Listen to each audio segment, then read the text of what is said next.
বাঘমামার তাড়ায় bike ফেলে দৌড় দিলেন দুই ব্যক্তি। সুন্দরবন লাগোয়া কুলতলির মধ্য গুড়গুড়িয়া এলাকার ঘটনা। খবর পেয়ে ঘটনাস্থলে কুলতলির ফরেস্ট অফিসের একাধিক আধিকারিকরা হাজির হন। বাঘের তাড়ায় বাইক ফেলে দৌড় কুলতলির মহিপিট কোস্টাল থানার মধ্য গুড়গুড়িয়ায়। স্থানীয় দুই ব্যক্তি বাইক নিয়ে বিকাশের মোড় থেকে বাড়ির উদ্দেশ্যে রওনা দেওয়ার সময় বাঘ তাদের উপর ঝাঁপিয়ে পড়ে। অল্পের জন্য প্রাণের রক্ষা পায় তারা। খবর পেয়ে ঘটনাস্থলে কুলতলির ফরেস্ট অফিসের একাধিক আধিকারিকরা হাজির হন।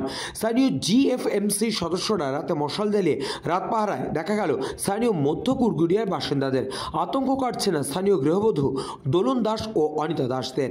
তারা বলেন, মাটির ঘর, ঘরের পাশে জঙ্গল এবং বাঘের আতঙ্ক। ঈশ্বরের সহায় বেঁচে আছে। কি নাম আপনার?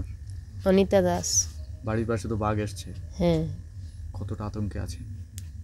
আতঙ্কে তো আছি, ভয় তো লাগবে, জাতিভীতি, বার হলেও ভয়, থাকলেও কী করে, ঘরে কবাট ফবাট খারাপ, বাড়িতে বেটা ছেলে নেই, ভয় তো আছে।